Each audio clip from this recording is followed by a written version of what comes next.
You've wanted it for 3 months. You have the money. Your bills are paid. You click buy, and instead of feeling excited, you immediately start wondering if you should cancel the order. Maybe you should have saved the money. Maybe something unexpected will happen next month. Maybe buying something just because you wanted it was irresponsible. But here's what makes this strange. If you had spent the same amount on someone you love, you might not feel guilty at all. So why can spending money on yourself feel wrong, even when the purchase itself isn't financially reckless? The answer isn't always about how much money is leaving your account. Sometimes it's about what spending has come to mean. Consider someone named Alex. Alex needs new work shoes. The current pair still technically works, but they're worn out and uncomfortable. A good replacement costs more than Alex usually spends on shoes. So Alex opens the product page, closes it, comes back 2 days later, reads reviews, checks the bank account, puts the shoes in the cart, then removes them. What looks like a shopping decision has quietly become an argument with an invisible rule. Do I really need this? And need is doing a lot of work there. Because some people have no problem spending money when the purchase can be justified. Rent, necessary. Groceries, necessary. Gas, necessary. A birthday gift for someone else? Easy to defend. But something primarily for comfort, enjoyment, or convenience? Now the purchase has to pass a different test. You don't simply ask, can I afford this? You ask, do I deserve to spend this on myself? That difference matters. Guilt is closely connected to standards. When we feel that we violated an important personal rule about how we're supposed to behave, guilt can follow. And consumer research has found that purchases can create exactly this kind of conflict. The pleasure of getting something you want can exist at the same time as the uncomfortable feeling that you should have exercised more restraint. So the purchase can be financially reasonable and still feel emotionally irresponsible. Where did that rule come from? There isn't one answer for everyone, but money rules can be learned long before we ever earn a paycheck. Think about the messages someone might repeatedly hear growing up. We don't waste money. Put that back. You don't need it. Money doesn't grow on trees. Save it for something important. Those messages can be useful. A family trying to make limited resources stretch may have very good reasons to emphasize caution. But a rule that helps in one environment can sometimes survive long after the environment changes. Years later, the child is an adult with a job and their own bank account. Nobody is standing beside the shopping cart anymore. The voice can still be there. And now something interesting happens. The person may become financially safer without ever feeling financially safe. A larger checking account balance doesn't automatically rewrite an old rule about what spending means.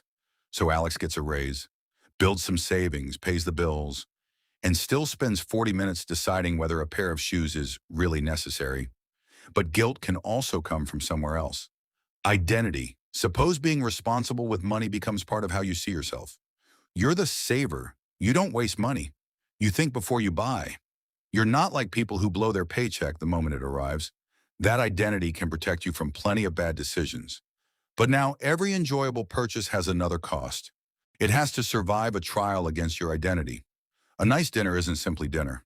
It can feel like evidence that you're becoming careless. A weekend trip isn't simply a trip. It can feel like proof that you're losing discipline. A better laptop isn't evaluated only by what it costs. You may start evaluating what buying it supposedly says about you. And this is where responsible behavior can quietly turn into something much more rigid. Because saving and spending begin to feel morally different. Saving feels good. Spending feels bad. Even when neither conclusion fits the actual situation.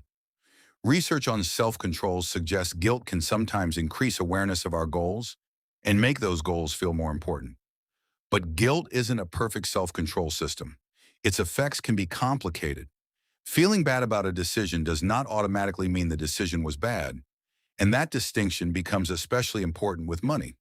Because there are at least two very different reasons you might regret a purchase.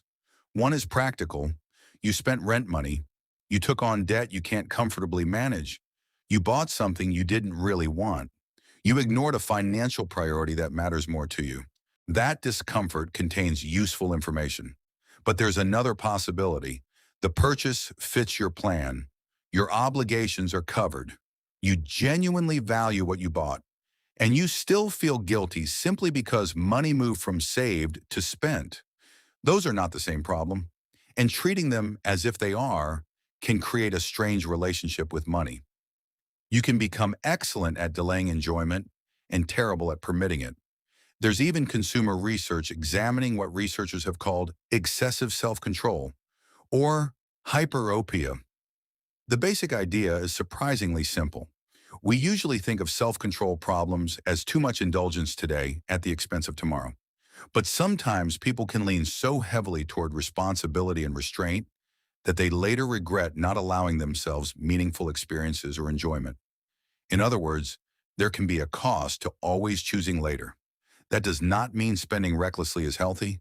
It means never spend unless absolutely necessary isn't automatically the perfect relationship with money either. And this creates the deeper contradiction. You may spend years trying to build financial security because you believe security will eventually let you enjoy your money. But if every act of enjoyment triggers guilt, the finish line can keep moving. First, you tell yourself you'll relax after you have 1 month of expenses saved, then 3, then 6, then after the next raise, then after the credit card is completely paid off, then after you reach another savings goal. Every milestone creates another milestone.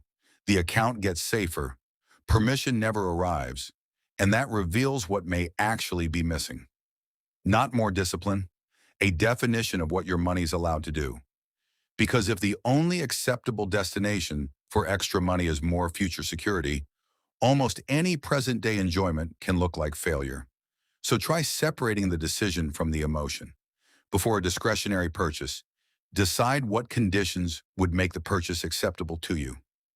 Maybe your essential bills are covered. Maybe you're still meeting the savings goal you chose. Maybe you're not taking on debt for it. Maybe the purchase genuinely matters to you. The exact conditions will depend on your situation, but decide them before the emotional moment. Then, if the purchase meets the boundaries you deliberately chose, notice what happens afterward.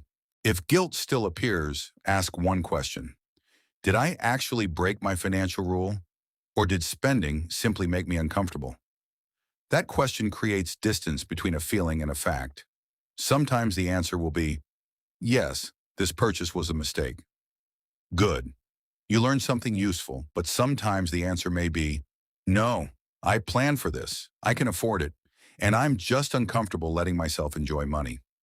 That's a very different realization, because the goal isn't to eliminate caution, it's to make caution useful. Money can protect your future, it can create options, it can help you survive emergencies, but some of the money you earn can also support a life you actually value. Otherwise, you can spend years becoming better at accumulating money without ever becoming comfortable using it. So think about the last thing you wanted to buy for yourself but talked yourself out of. Was the problem really the price? Or was it the permission? And there's an interesting flip side to this problem. Some people struggle to give themselves permission to spend. Others experience almost the opposite problem. Spending feels immediately rewarding, while saving feels strangely like giving something up.